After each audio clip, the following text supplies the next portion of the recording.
Why is it that you have an audience of young, energetic, intelligent people listening to a successful sales guru who's divulging their secret ways of sales, and yet sales training is at between 90 and 97% failure?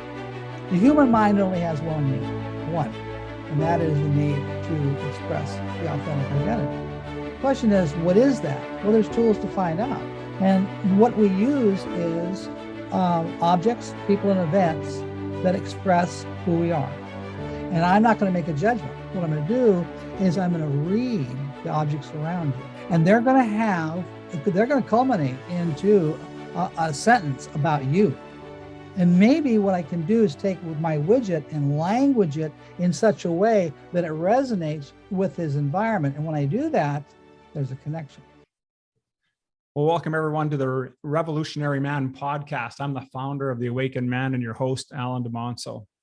Here at The Awakened Man, our mission is to guide men to find and live their life purpose. And the challenge for many of us is figuring out what truly motivates us. And because of this struggle, we can't seem to answer this question, what is my why? And the reason I do this, and the reason why I would do anything in life, is because of that why. Well, today my guest is an expert on helping people discover their life purpose through a revolutionary system that he has developed. Before we get into all that, I want to remind you to hit like, subscribe, and share on your favorite platform so you can stay updated on our latest content while helping me grow the Awakened Man message. And for that, I want to say I'm truly grateful. And with that, let's get on with today's episode. The average man today is sleepwalking through life, many never reaching their true potential, let alone ever crossing the finish line to living a purposeful life. Yet, the hunger still exists, albeit buried amidst his cluttered mind, misguided beliefs, and values that no longer serve him. It's time to align yourself for greatness. It's time to become a revolutionary man. Stay strong, my brother. So let's go back to that initial question that I asked. You know, the one about wanting to know what your life purpose is, or what is your why? And do you know what your why is? And, you know, for many of us, do we even know what living authentically would look like if we were truly living our why? And I suspect there's going to be a wide range of answers to that question. And it's understandable because as a species, I think we've been trying to answer that question for hundreds, if not thousands of years. So no matter the response, my guest today here is going to share some groundbreaking approach to answering life's deepest question. So allow me right now to introduce my guest. John Voris is a philosopher, and I know we're going to get into that a little bit, writer and a human motivations researcher. He graduated from the University of California at Berkeley with a degree in philosophy and has never stopped his quest for answers to the deep questions. And through his decades of work, John has invented a groundbreaking approach to personal inquiry that reveals a person's underlying motivation and what they are truly designed to do. So John's method accesses four major virtues of humanity, or life themes as he likes to call them, and how they are designed to bring us fulfillment in our lives. He discovered that happiness, motivation, and purpose represent a triad, powerful intertwined between our personality, and that for decades, American psychology has been incorrect in its cult of personality as it applies to human motivation and authentic life purpose. So we're going to learn a whole lot here today. So welcome to the show, John. Thanks for being here. Well, thank you for having me. This is quite an honor. Well, it's an honor to have you here. I was so excited as I was researching and getting ready to do our podcast today. And maybe, as you know, we do talk a lot also about being on a hero's quest, that every man is on their own hero's quest. So I thought we start off by you telling us about your hero's quest, especially your biggest obstacles, your greatest learnings, and how that paved the road to who you are today and what you do. Well, like many stories, mine start off with a great deal of failure. When I was in college, I tried many door-to-door sales positions, in fact, 7, and I got fired 4 times in a row. And then I quit 3 times in a row because I just got too embarrassed. In the meantime, I had taken courses, read books. In those days, listened to tapes, didn't matter. Rejection had me by the throat, and I just couldn't do it. Gave up on sales completely. Later found myself in exactly the same position, many factors beyond my control. At any rate, and I decided I have nothing but 7 failures to look at. And now I've got the same position, door-to-door sales. I'm thinking, and I had a wife to support and a child. Wow. She did not work. She wanted to be a stay-at-home mom. So I had to figure out what is going on because it didn't make any sense. Why is it that you have an audience of young, energetic, intelligent people listening to a successful sales guru who's divulging their secret ways of sales, and yet sales training is at between 90 and 97% failure? That means that that's the rate that people leave sales within 3 months or 6 months. Wow. That's the average. And so what's wrong? It doesn't make sense. So then I started thinking about back to my Berkeley days, and it's somewhat of what we might call a syllogism. If, let's say, if Tony knows how to sell and Tony teaches John how to sell, maybe John will be able to sell, maybe he won't. That's the design. It came from, if Tony knows how to tie shoes and Tony teaches his son how to tie shoes, his son will be able to tie shoes. What's the difference? That was my inquest, you might say. Mm-hmm. Discovered that it's easy. Sales is abstract. It's abstract. In the moment of the sale, when you decide, yes, I want it, it's just abstract. You're just thinking in your mind. When you're dealing with shoes, it's physical. So if you know how to tune a car, you teach me how to tune a car, I'll be able to do it. But if you're an artist and you are making lots of money on your art, you can spend a lifetime with me and I'll never even come close. Why? Because that's an abstract concept. That skill, that ability is inbred, and part of it is who you are and the way you look at life. And so that's what I've discovered was, in this country, the sales training industry is using a syllogism designed to generate physical results, designed to teach people physical results. So that was the disconnect. So now, to get around that, to show you the distinction, I'm gonna describe something, and you tell me when you think you might know what I'm saying. The father said, "Will he make it?" That's all you've got. Will he make it? But he's standing in a grassy field, and there happens to be a white rectangle on the ground in powder, and every 10 yards is another line.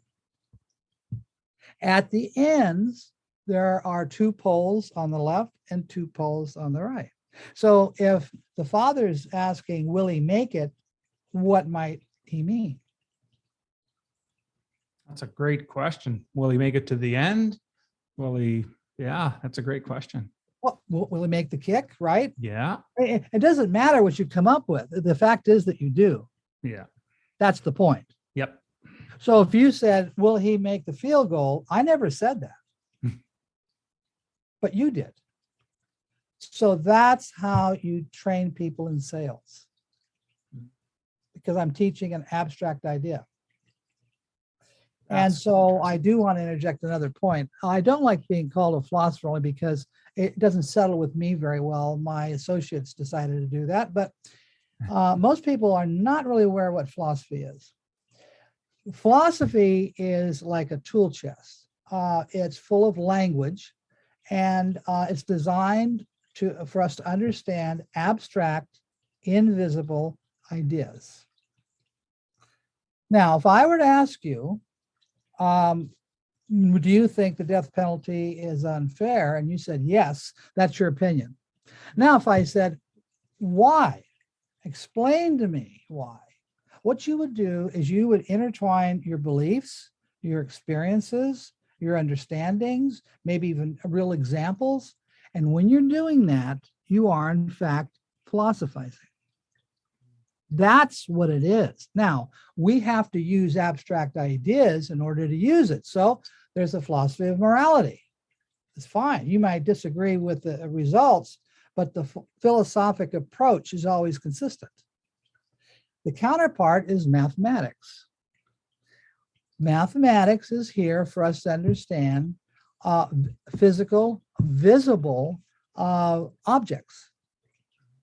And that's what we do. Now, later on, they get into concepts, of course, but that's the function of math. So you've got the two. Philosophy and math have the identical function, but in different realms. One's abstract, one's physical. That's it. That's all it is. So when people say, well, how did you come up with these ideas? I said, well, from philosophy, they, oh, well, that doesn't mean anything to them, right? That's not what's happening. So, and know that all science is based on philosophic assumptions.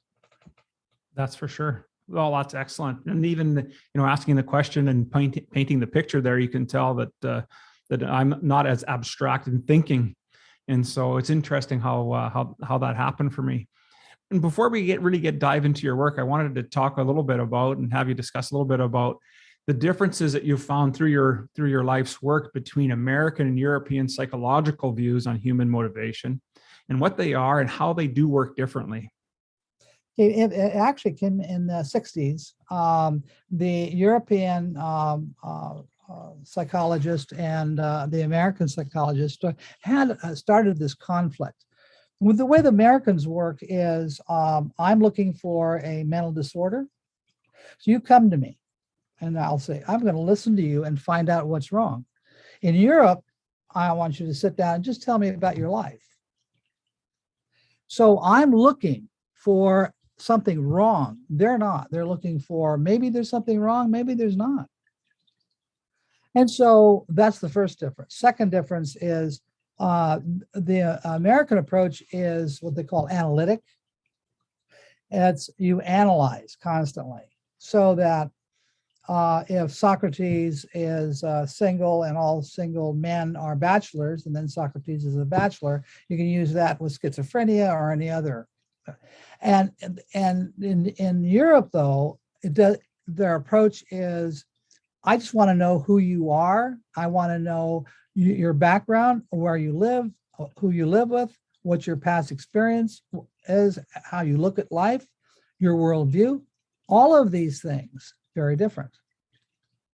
Yeah, very. No kidding. And I'm almost getting the picture that. So maybe, and hopefully I'm interpreting this right. That is would you suggest saying then that the European style is much more about looking for patterns and the underlying motivation versus already trying to problem solve, Yes. Or the American is trying to solve it already? The American position is everything they do must be measurable. Mm-hmm. If you love, I can't measure that, right? There's so many things we do all day. In fact, what I tell my clients is we may live in the visible physical world, but we live and die for the invisible world of abstract ideas.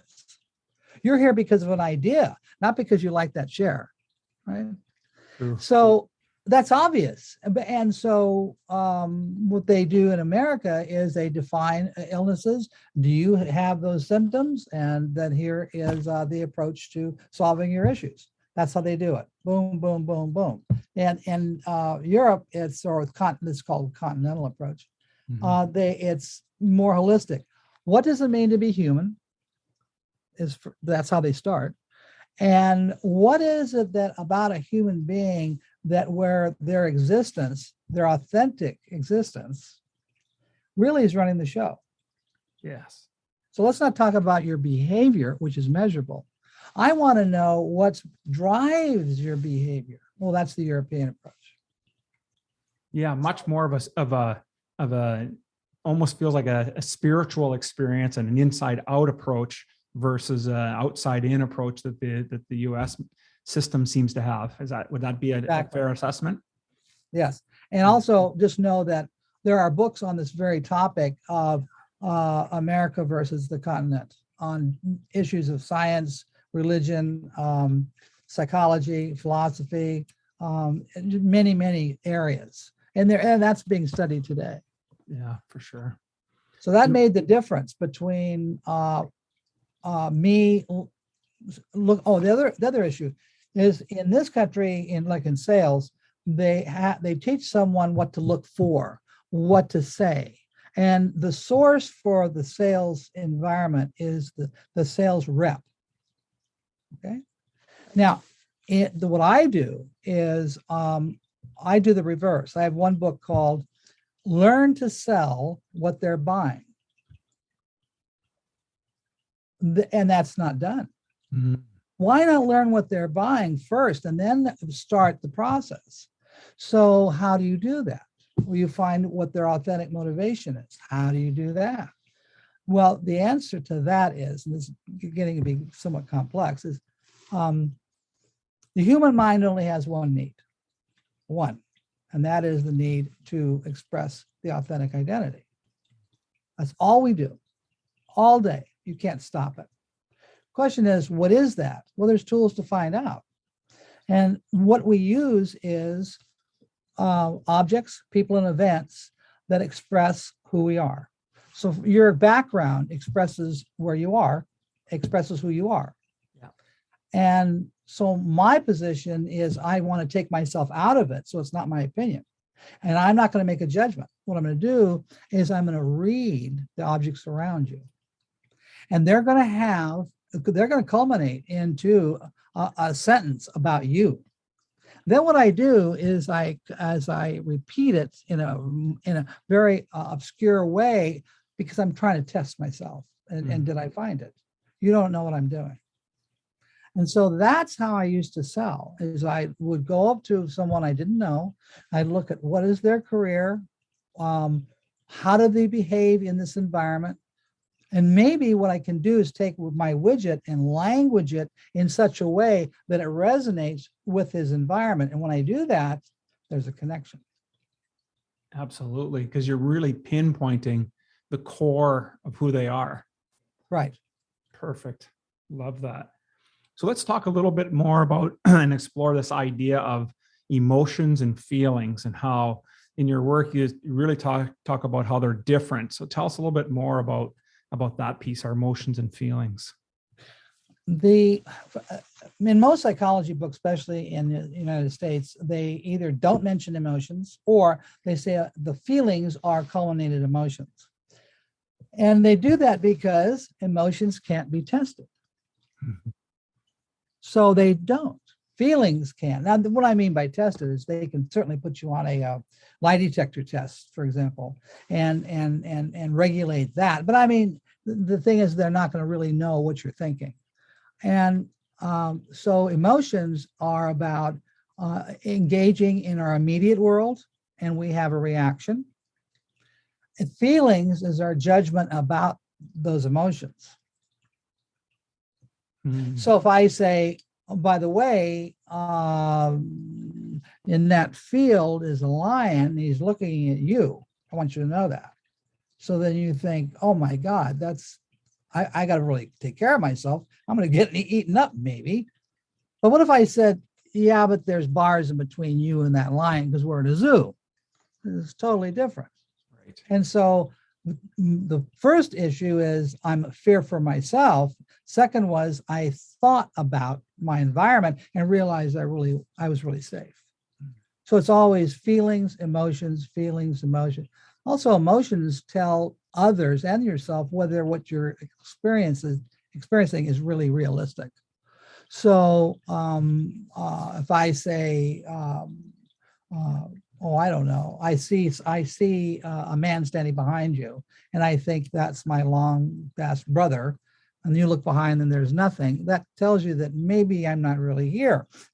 And I really don't know what's going on.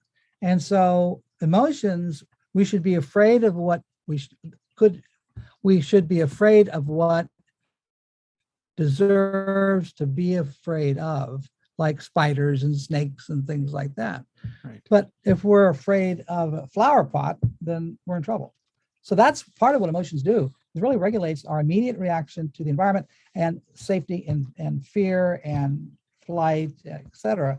Then we think about it. Yeah, that makes complete sense. But the feelings really do start to define the emotion.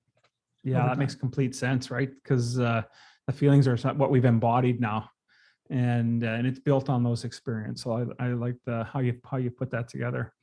I'd like to get into your work now and talk about why authentic systems, the work that you're doing, is different from a personality test or a profile test.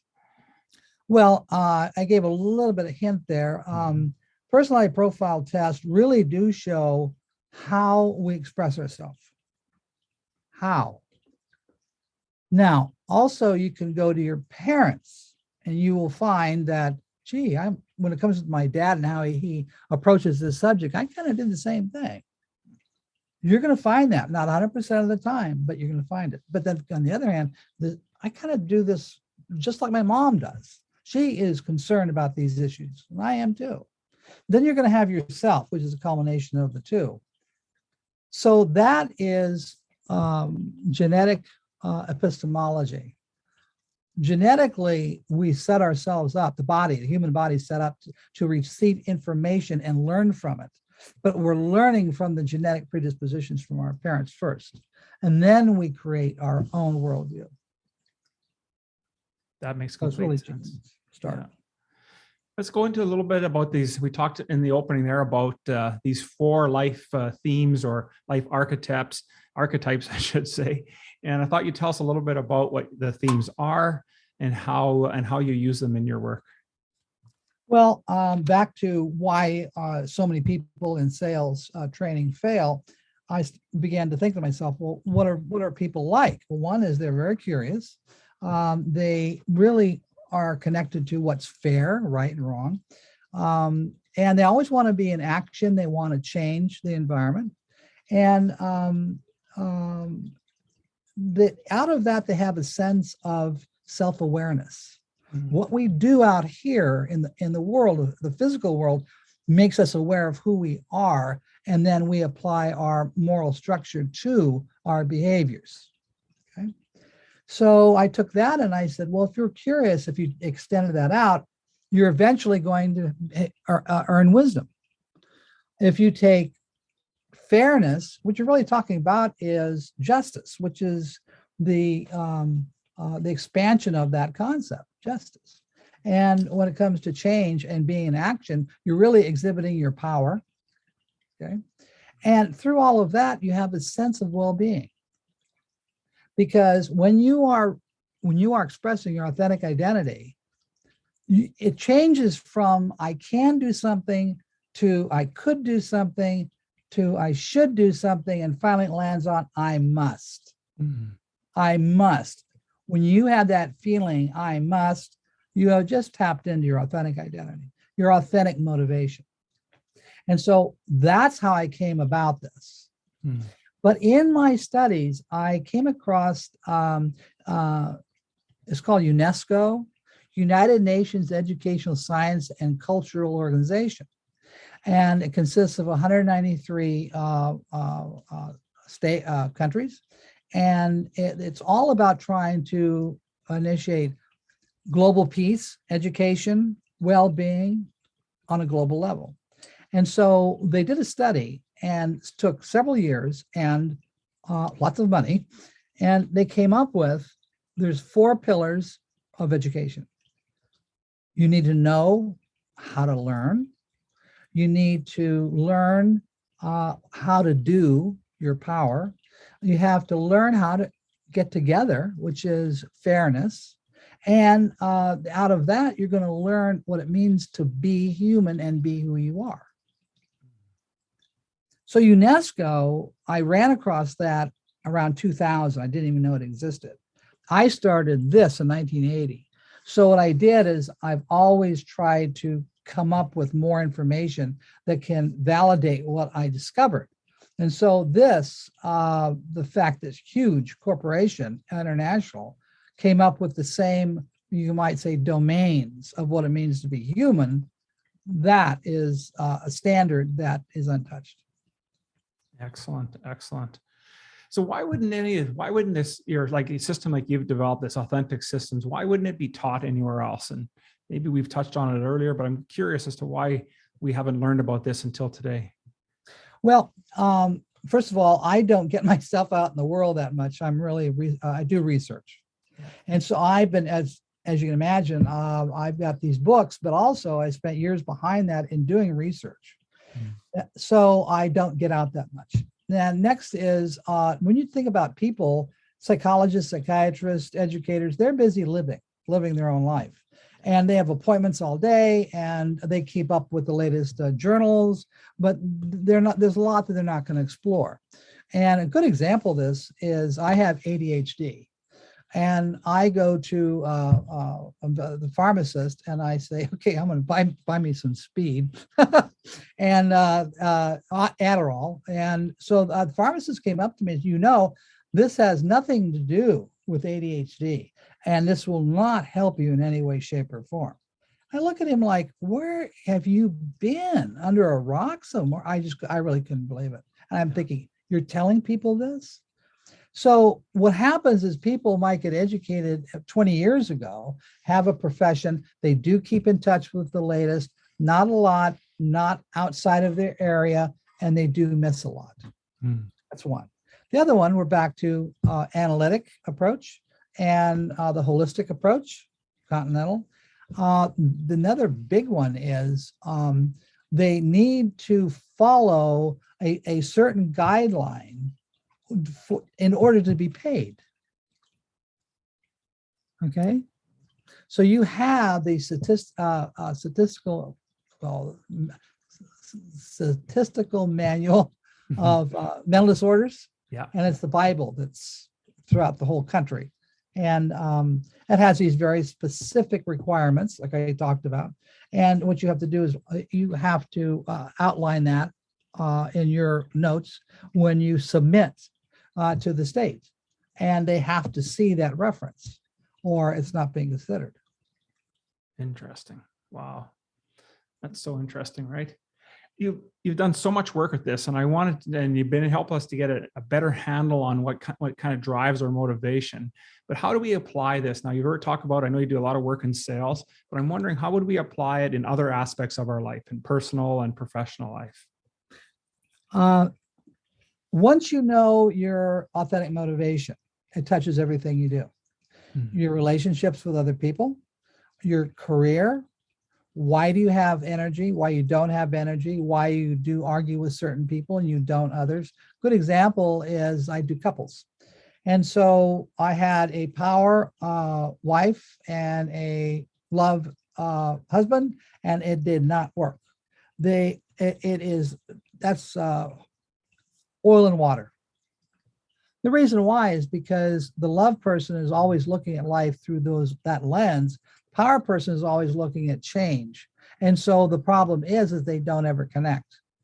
Though what does connect is a wisdom spouse and a power spouse, because the power person needs the wisdom to have the power. And interesting enough, the wisdom people don't want the power. They don't. And so they get along wonderfully. So when I have couples come to me, I go through a process of assessment, and I ask them certain questions to find out their authentic identity. And they find it. I help them discover it. And once they see that, a lot of times they just solve their problem right there in the room because, oh, now I get it. Why do power people and wisdom people sometimes argue? Well, you can just imagine the differences between them. And when they touch on those subjects, they're going to be at odds. But on the other hand, why do they get along so well? They've been married for 25 years. Well, what's really going on is they're really holding up, giving each one the foundation of the other. That makes a lot of sense. About bosses, you want to get along better with your boss. Better on the phone when you're talking to clients. Doesn't matter because you're coming from a specific position. Like, for example, justice. If you're a justice person, you are going to speak justice to a power person. Sometimes a power person is not going to appreciate that. There's too much caring in your voice. They want action. The other thing is, a lot of power people are not afraid of being disliked. When it comes to leadership, you can't be afraid of being disliked. That's true. And that's really important. So I don't want to lead people unless it's in my authentic, which is another issue too. If you're a wisdom person, you don't want to be a leader in a love domain or a justice domain. It won't work. Right. So getting back to the four quadrants, you can look easily at the relationship and a career. Another one is what I'm really working on mostly is 17, 18-year-olds, 16-year-olds. They're looking for a career. They really don't know what they want to do. That's something like 80% of kids 17, 18 years old. Yeah. So what I can do, my limit is 13. After 13, I can assess people. And because they're under, they're minors, I have a parent, and I go through the process, and the parent is just amazed at what we discover. And he discovered, or she discovers the same thing. And I've got many testimonials of the parent wants the best for the child, but they don't understand what motivates that child. And then once they see it, the whole world opens up. And then they say, okay, gee, you don't want to be an attorney? You'd rather be a child psychologist? Fine. Now I see it. So they're going to devote money to the right college. They're going to go, they're going to get great grades, and they're going to become who they really want to be. But they have to know their authentic identity. Now, sometimes people can stumble on it, and you know that you've stumbled on it when you're really happy and content. And you really feel like you must do, like you're doing right now. You feel like I could be doing a lot of things. You could be having a great time bowling or going to games or whatever, but you're here because you have a must. It's past can, past could, and past should. It's a must. You're here. And so am I. Yep. So our authentics are being fully expressed. When they're not, that's when you get the anxiety and the disconnect and the floundering. So with these kids, it really helps out to find out what really motivates them. And I have this one young man was going to college to become a highway patrolman like his dad. And when he got closer and closer and closer to graduation, he started dropping out of classes. He started getting poorer grades. Well, why is that happening? And nobody could figure this out. And so finally he quit college. So the dad called me up and said, I want you to assess him. I got to find out what's going on. So I did. So this is how it works. And it's so interesting. He admired his dad and he loved what he did. But what bothered him is a justice person does not like to cause conflict in the lives of others.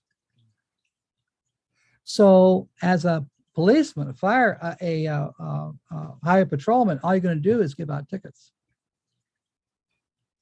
That is the reason, but he didn't know that. So I said, is there any other class you liked? Oh, yeah, victimology. I loved it. So is there another area you'd like to work at?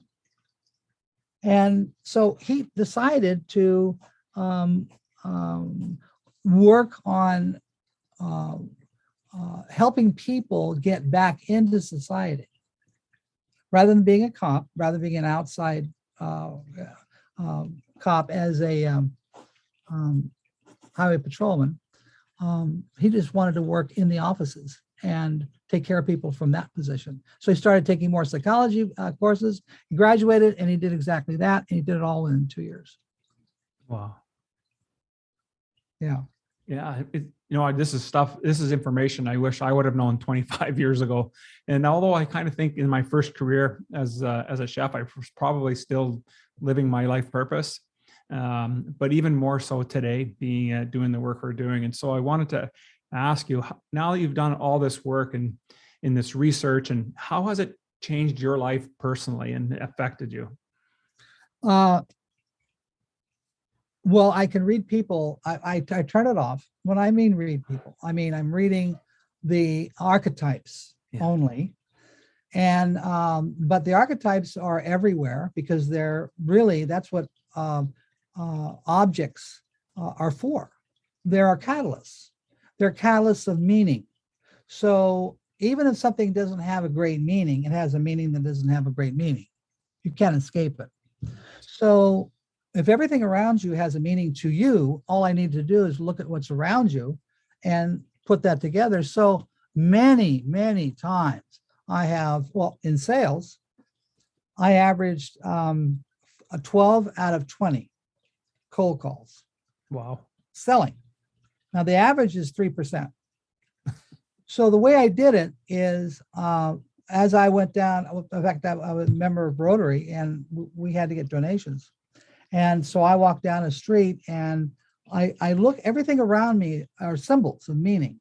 And so you can look at the building, you can say, okay, attorneys, let's say a flower shop, whatever it is, that tells me something about who's inside.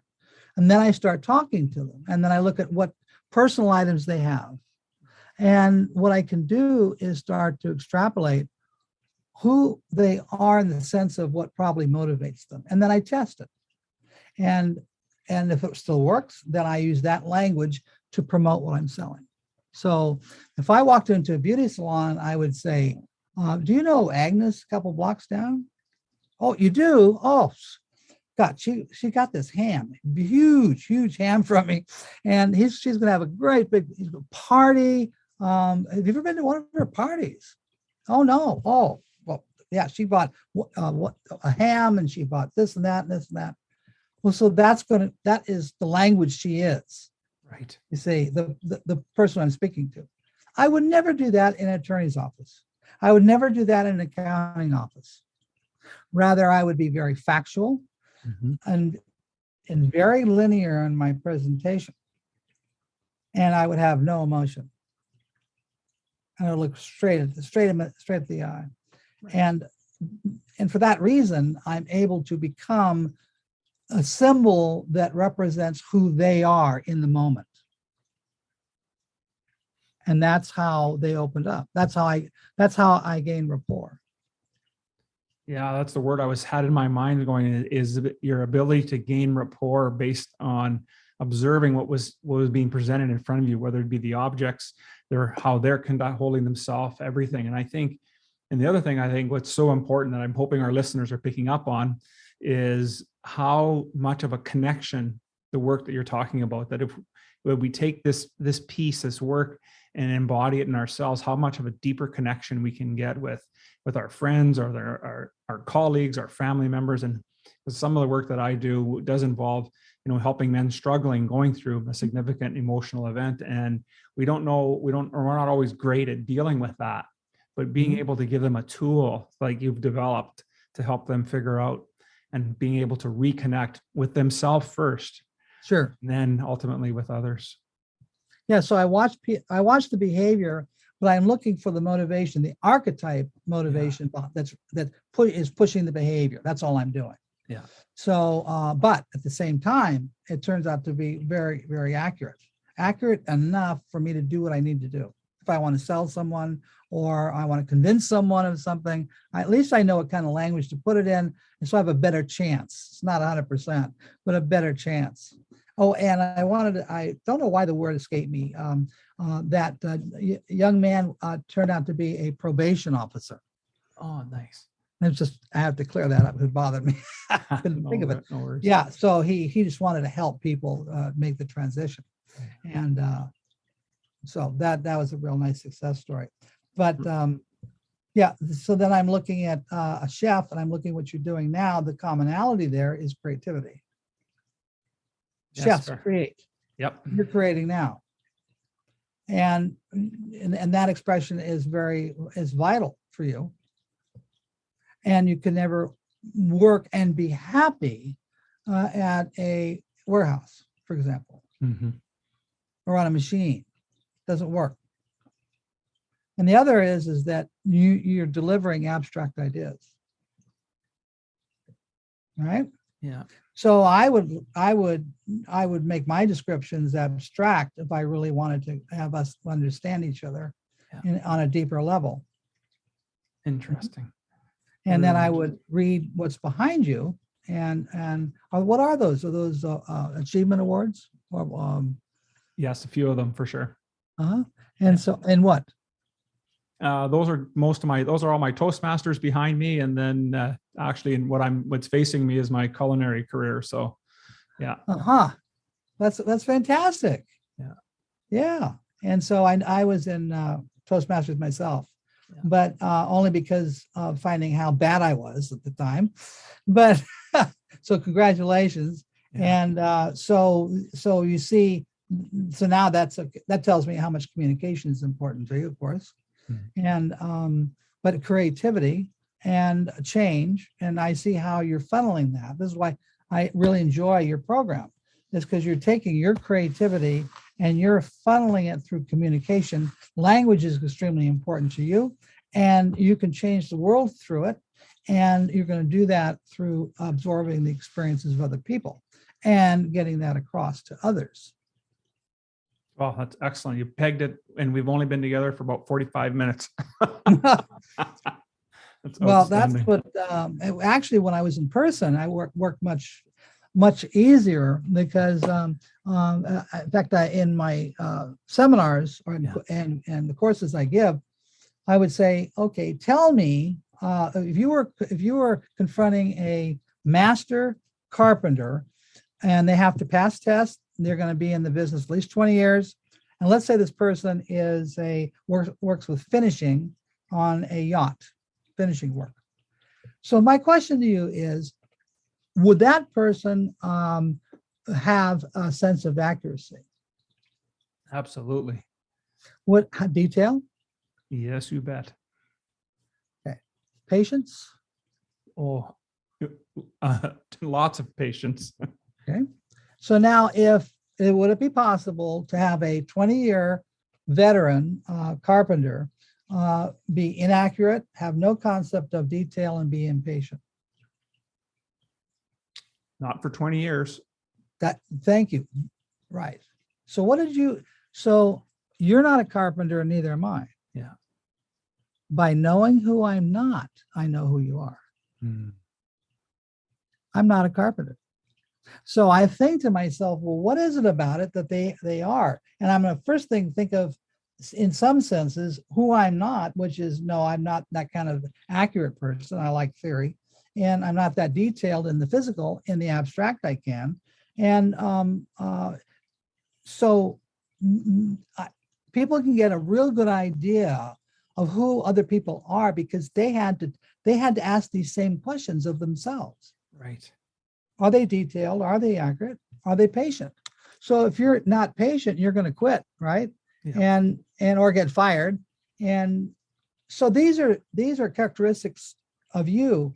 So what I'm going to do with you is I'm going to describe my widget in accuracy, detail, and I'm going to show you that you're going to have a very long-term benefit because you're a patient.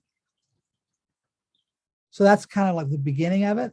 But you can use that with any career, and you're going to be accurate enough to do what you want. If you want to convince them of something, talk themselves into something, or even sell them something. Absolutely, for sure. Well, of everything that we've talked about today, what is one thing that you would recommend as a takeaway that you want our listeners to remember? That each of us is, that we're all unique. We all consist of love, justice, wisdom, and power.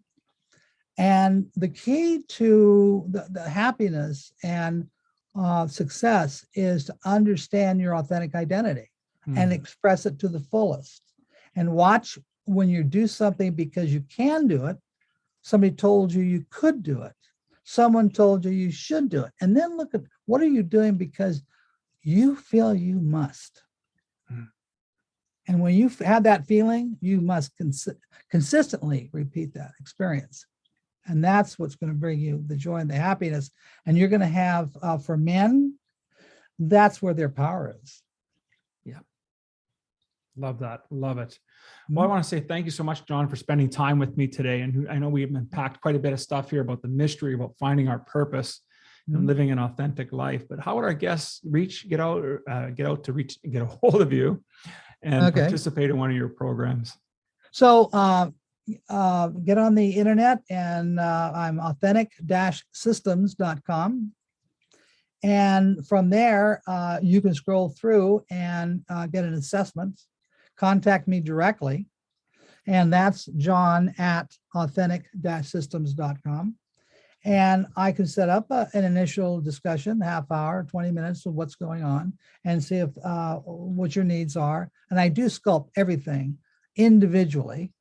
And then we just take it from there. But you're going to learn why you do the things you do. And that's something that everyone's exploring. Absolutely. Well, that's fantastic. I'm going to make sure I put that information in the show notes, as well as links to your books. People can get an opportunity to get your books. And because I'm right after this, we're done this, I'm running out to buy that and buy your books. And that is just, they just sound so phenomenal. And I want to thank you again for spending time with me today. It was just a great learning. Well, thank you. Thank you for your patience, because I told you I can talk all day long. It was outstanding. Thanks a lot. All right. Thank you.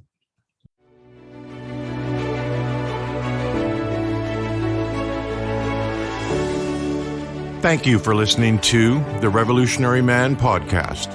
Are you ready to own your destiny? To become more the man you are destined to be? Join the brotherhood that is The Awakened Man at theawakenedman.net and start forging a new destiny today.